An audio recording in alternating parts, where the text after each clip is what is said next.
Well, good evening, ladies and gentlemen, and thank you very much for coming along on a rather warm evening when I'm sure you'd rather be doing something else. I've called this History of Writing Materials Animal, Vegetable and Mineral because that's what trips off the tongue. But actually, I'm going to deal with the subject in a roughly chronological order, which means it's going to be mineral, vegetable and animal. So I hope that becomes clear.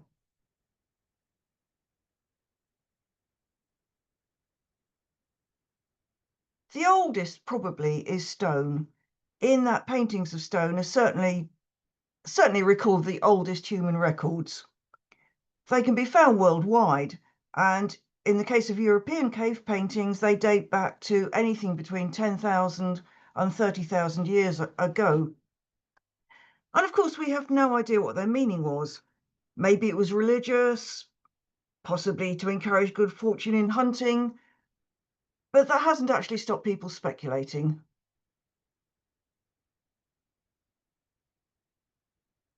Then around 3000 BCE, the Egyptians started painting and carving hieroglyphics onto the walls of tombs.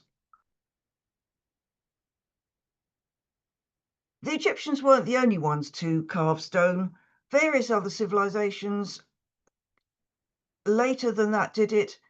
The Greeks, for instance, the Romans were all used to seeing, for instance, memorial and funereal memorials from the Romans. This is much later from Sweden. It's runic from about the 11th century. So they're found all over the place from different periods. But one thing to bear in mind, of course, is that carving stone does require a level of technological achievement to make the implements to do the carving. Being near permanent, stone lent itself to official pronouncements, so it can be found recording laws, scriptures, deeds of conquerors. These particular stamps commemorate the Rosetta Stone, which was a decree of the Egyptian pharaoh Ptolemy V in 196 BCE. And it's famous, of course, for being the key which led to the decipherment of Egyptian hieroglyphics. It's now in the British Museum, and very understandably, the Egyptians would really rather like it back. And stone is actually still used today. We still use it for things like memorials and tombstones, which is why I've got this cover from Tombstone, Arizona, which I find a bit romantic because it was posted about 2 years after the gunfight at the OK Corral.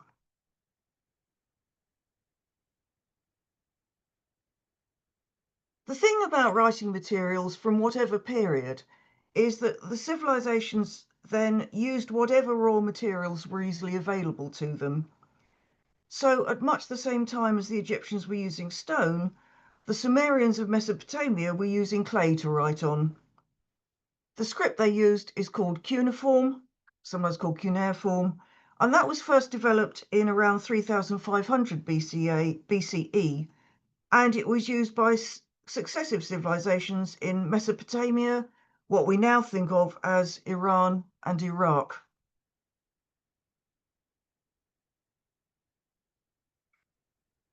Clay was a very easy material to use.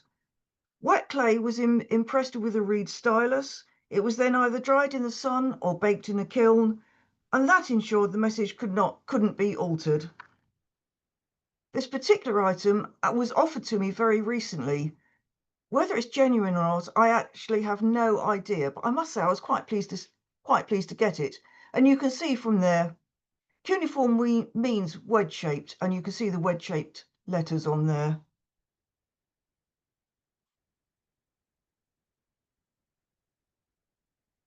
And then there is metal. Again, can be used historically, dates back a very long time. The Dead Sea Scrolls date from around the 3rd century BCE right through to the 1st century CE. While most of them are on parchment, papyrus, some are on leather, and some, as in this instance, are on copper. The challenge for the archaeologists, of course, is unrolling these, and not easy. Precious metals like gold and silver were and still are used to stress the value of an item, or to demonstrate the wealth of its owner. If you see a decree written on gold, you're not going to mess about, are you? You're going to do what you're told, because that's a very clear message from the person who's sending it.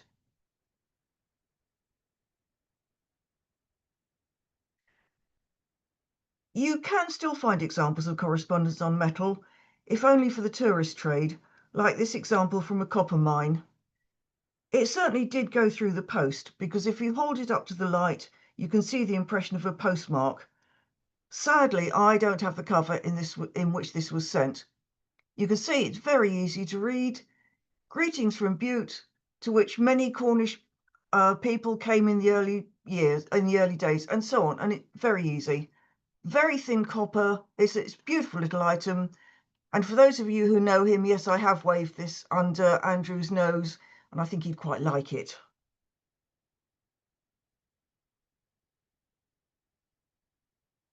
My collection on writing materials has been helped a lot by novelty postcards, most of which were produced in the early 20th century during the craze for postcard collecting. During this craze, publishers dreamt up all sorts of ways of appealing to them, and one of these was cards made of metal. They seem to have been particularly popular in the UK, although you do get them in other countries as well.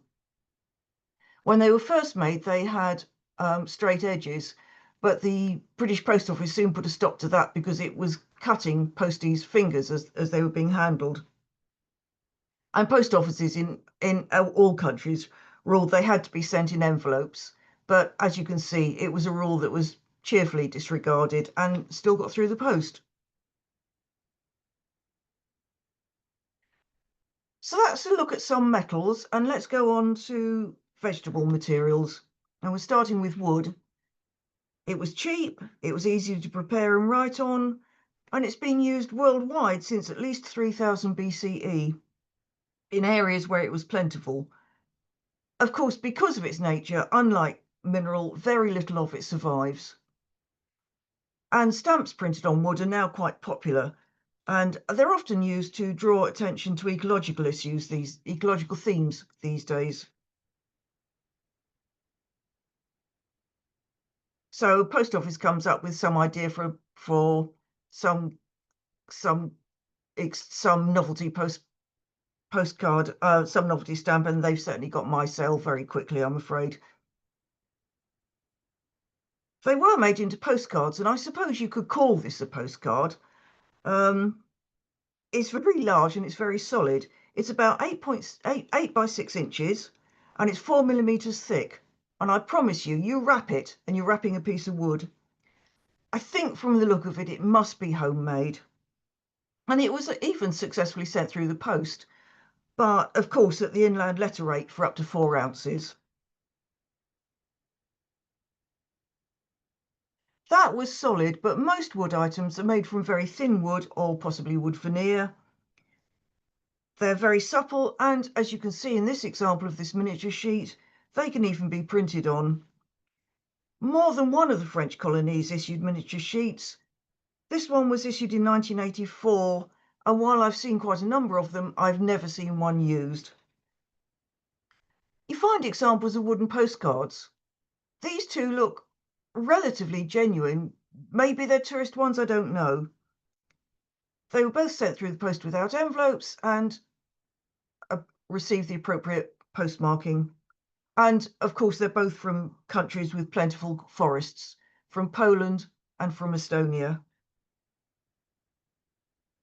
As I say, wood was used in all sorts of places, and one historical example we all know of these days are the wood tablets, the Vindelander tablets, from which were discovered at Hadrian's Wall in 1973. They date to around 100 CE, and in fact, they're still being occasionally more being dug up and deciphered. But obviously, I haven't got one. That'll be the day. So as well as wood itself, you get bark being used.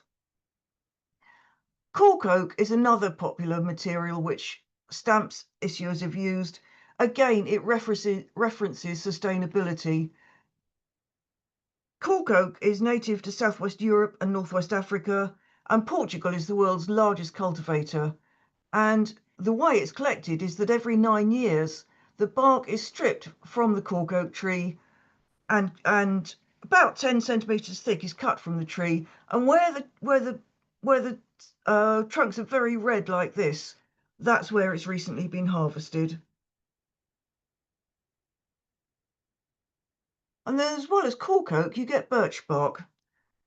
And its use there goes certainly back as far as the 1st century AD in Asia, where it was used for Buddhist texts. It's strong, but it's also soft and pliable, and it's been used for writing wherever the tree is found in Europe, Asia, and North America.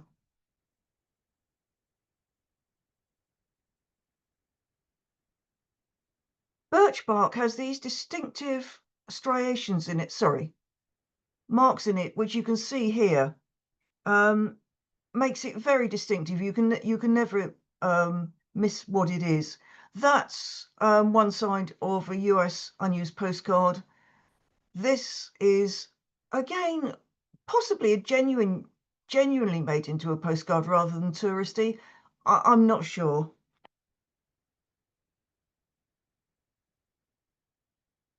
But also what I think might be genuine is this item here. It looks to me like it might be a genuine reaction to a shortage of paper, but maybe not. It's a Swedish cover and letter sheet made from birch bark. You can see the marks very clearly there. You can see the writing on the bark down here, although in fact that letter is folded inwards. I always keep it that way because the writing is beginning to fade and I don't want it to get any worse.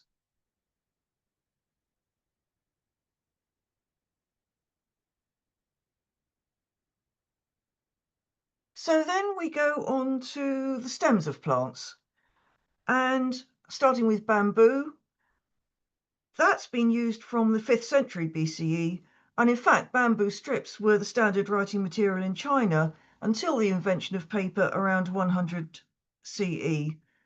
And you can see here how they were made. They were cut into strips about 9 inches long, and then they were actually bound together with thongs like this. So they made a long row of strips which could then be read as one item.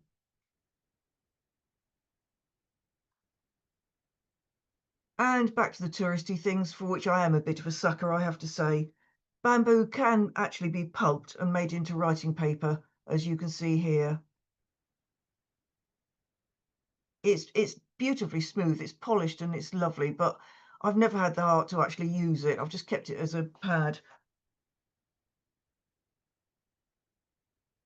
So then probably the best known example of using the stems of plants is papyrus, known from at least 3000 BCE. As you see here, it grows on the shores of Lake Victoria and then drifts down the White Nile, lodges on banks in Egypt, and it was the Egyptian civilization, as we all know, which developed the idea as a writing material. And it was made from the inner layers of the papyrus plant. It's a sort of giant swamp grass. The layers were unrolled, a bit like unpeeling an onion skin, and then laid out in sheets, moistened and pressed or hammered together with weights. And you can see there, you've got crossways going across there. That's a modern but genuine piece of papyrus. And then when it was dry, it would be rubbed with stone, ivory, or shell to get a smooth surface.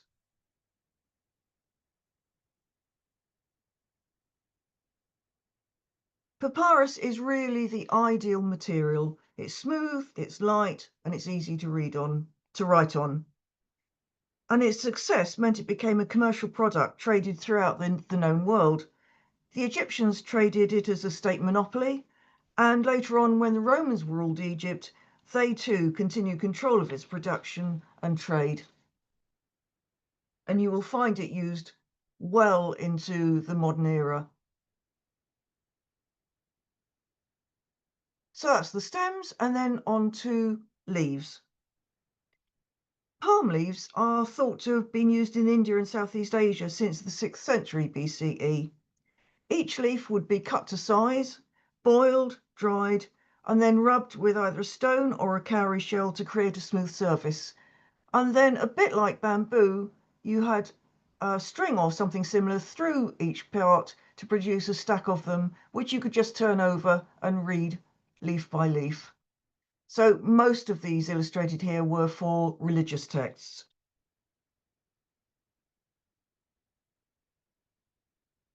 And then we're back to tourism again.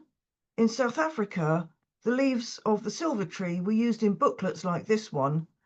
You find examples of these booklets dating from the Boer War onwards, but they became particularly popular in the early 20th century during the postcard mania, which I'm tempted to call it. The folded booklet opens out to show a postcard and inscribed leaves. The leaves of the silver tree grow on the lower slopes of Table Mountain, and this is what they look like. And they have a very characteristic silver sheen on the leaves, which, when they're freshly cut, actually are very smooth.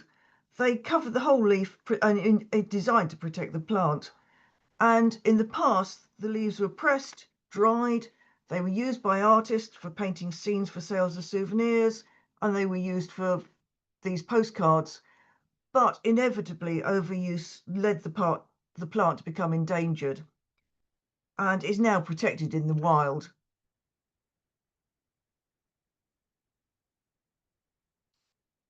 And finally, on the subject of leaves, we now get to a really silly part of the talk. This is the muttonbird scrub plant, which is only found in coastal areas in New Zealand's Lower South Island and Stewart Island. Its leaves are thick and they don't curl or become brittle when picked. And when postcard mania hit in the early 20th century and tourists wanted unusual postcards, someone hit on the idea of using the leaves as postcards. And tourists started posting these from Patterson Inlet Post Office on Stewart Island to addresses on the mainland and abroad. A number have survived in museums, including this one. However, the New Zealand Post Office didn't share public enthusiasm for the souvenir. A 1906 circular from them advised that the transmission of tree leaves posted loose and bearing written communications to the United Kingdom or to countries in transit through the United Kingdom is forbidden. In 1912, the ban was upgraded to include any address rather than just the UK. And then finally, in 1915, they stated that loose leaf trees are prohibited and, if posted, are to be sent to the dead letter office for disposal. Clearly, these are now very rare, and of course, I don't have one. But in 1996, a stamp show was held at Invercargill in South Island, and the stamp show organisers decided to recreate this Edwardian mania as a bit of advertising publicity. And this example is addressed within Stewart Island, and I suspect they probably all were. I have no idea how many of these were posted, but I've had this a long time, and when I tried recently to look to see if I could get another one out of curiosity, I can't find them on sale, and I suspect by now they probably aren't too common.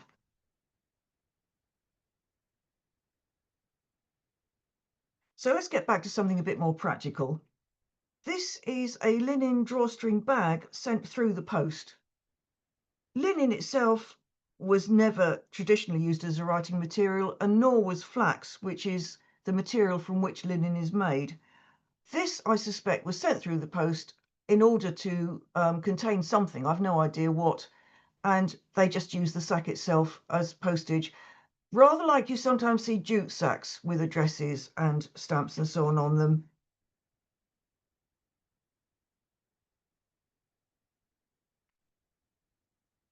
Then my final example of vegetable-based material is peat. Peat itself is an accumulation of partially decayed vegetation or organic matter, and it can be found in many locations, but only in Ireland was it used to make postcards, used as a marketing novelty. And it's really not that simple because it makes a very dark background. And I'm sure Peter can tell you far more about this than I can. There were certainly one or two publishers who made a real thing about making these. So finally, we're going to go on to animal materials or animal-derived products. And then from around the 14th to the 11th centuries BCE, the Chinese used oracle bones for divination. Smooth animal bones, such as here a turtle shell, or perhaps the scapula of an animal, were used. And the diviners submitted questions to deities regarding future weather, crop planting, the fortunes of the royal family, whatever. The questions were carved onto the bone or onto the shell, which you can see here, using a sharp tool. Then intense heat was applied with a metal rod until the bone or the shell cracked due to thermal expansion. And the diviner would then interpret the pattern of cracks, and they would write their interpretation onto the shell itself. It's a bit more exotic than tea leaves. Then wax. Wax tablets were widely used by the Greeks and then later by the Romans. They were thin wooden boards with a slightly hollowed out surface, and that surface was filled with beeswax, which sometimes was blackened with the addition of lampblack. And you could actually link several of these together. You can see the holes down here where you could tie them together, lace them together. And then a metal stylus would be used to write on it. The stylus would be pointed at one end to do the writing, and it was flattened at the other end, so you could erase the script and smooth the wax surface and start all over again. If necessary, just very gently heating the beeswax first.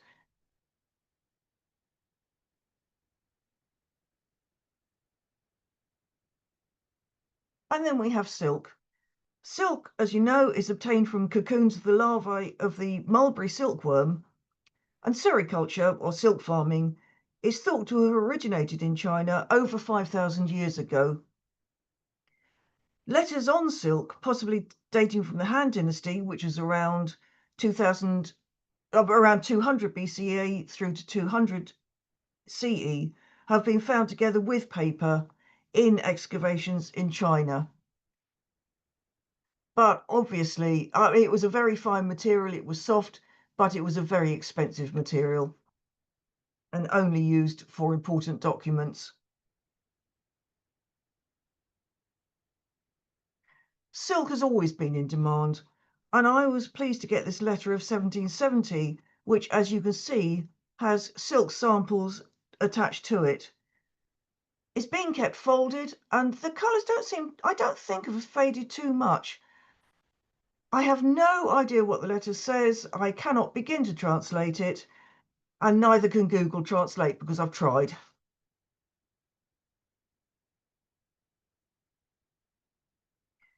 We all know about silk postcards, particularly those produced during World War I. They don't really fit this presentation, but I've included them. I think maybe it's something we all think of in relation to silk. The silk embroidered panels, which were on the front of the card, were made either as cottage industry or in machines in factories in large cities, and then sent to postcard manufacturers who cut them out and pasted them onto a card backing.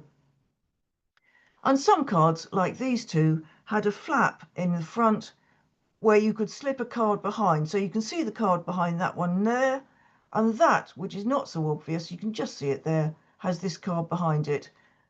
And I suspect the postcard manufacturers put a range of different cards in these with different messages.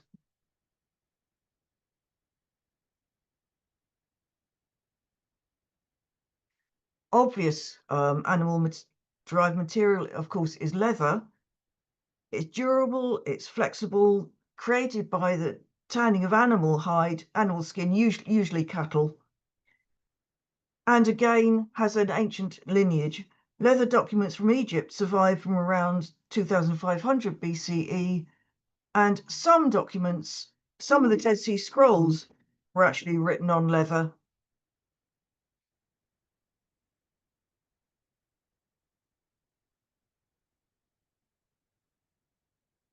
Of course, leather has a smooth side and a rough or a suede side. And suede leather, in fact, is the underside of the skin. And neither surface really is ideal for writing. Postcard manufacturers tended to use the smooth side for the picture, and they often created it by using poker work, by burning the illustration into the leather, and then they just left the suede side for the address, and the poor old sender had to use a steel nib pen to try and write on it, and very scratchy I think it was.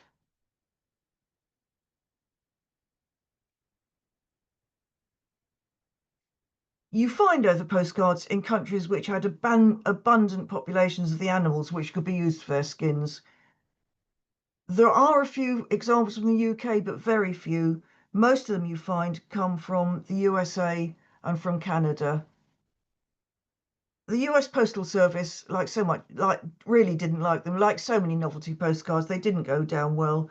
And in fact, in 1907, the US Postal Service actually banned them because they kept jamming up the sorting machines.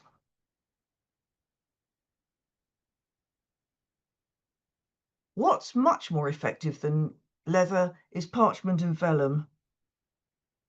The invention of parchment is traditionally ascribed to Eumenes II of Pergamon in around 190 BCE, and it was called Pergamon because it was named after the city of Pergamena, which is now called Bergama.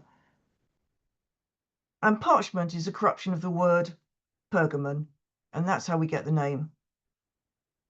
Strictly speaking, parchment refers to any animal skin, and vellum refers to calf skin, although the terms tend to be used interchangeably.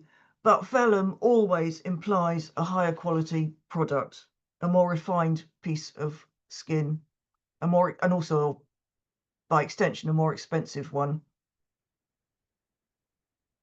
The skin was prepared by washing it with water and lime, then soaking it in lime for several days.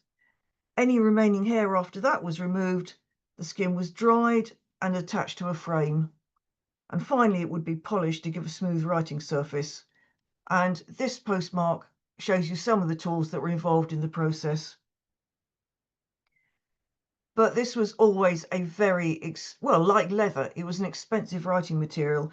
To have to slaughter animals to produce a writing material means that you had to be extremely well off to use it.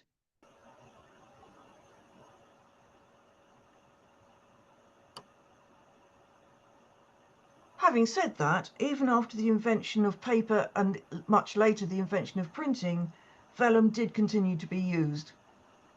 This is a page from a book of hours by Germain and Gilles Ardoin, published in around 1520 in Paris. Although it's a page from a printed book, and if you look at that writing, you will see all the letters are absolutely standard. You can tell that it's printed and not handwritten. But it's designed to look like a manuscript, as you can see, with illuminated letters here. And that's really because early printing tried to sell it off as being as good as manuscripts. But if you handle this, which I have done, I've got this in my collection, you can feel the difference and you can feel that it's vellum. And then, as we know, parchment particularly went on being used until very late, and this is a legal document from 1837.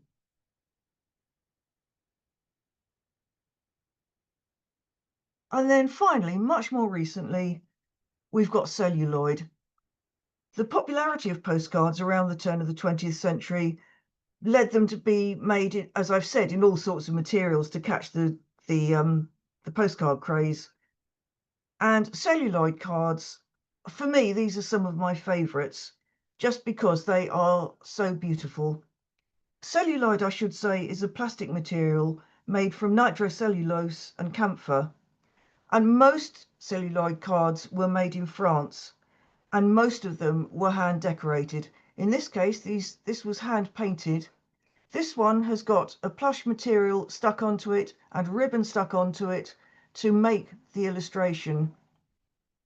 Sometimes you find them with velvet, you find them with glitter, all sorts of things. This one amuses me slightly because the sender has repurposed this. The printing on it says, "To my dear brother," but the sender has cheerfully crossed out the word brother and written mother underneath. I just hope she didn't feel undersold.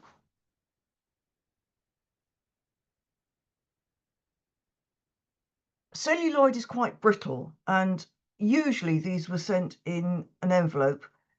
Most unusually, this particular one went through the post, as you can see here. It's sent from Belgium, and I can't read the postmark.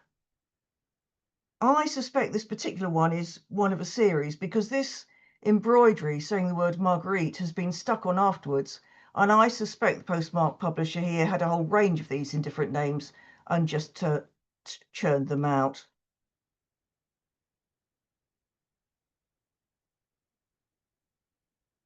And just two more examples there, both with hand painting with cloth applied to them, a bit of ribbon there.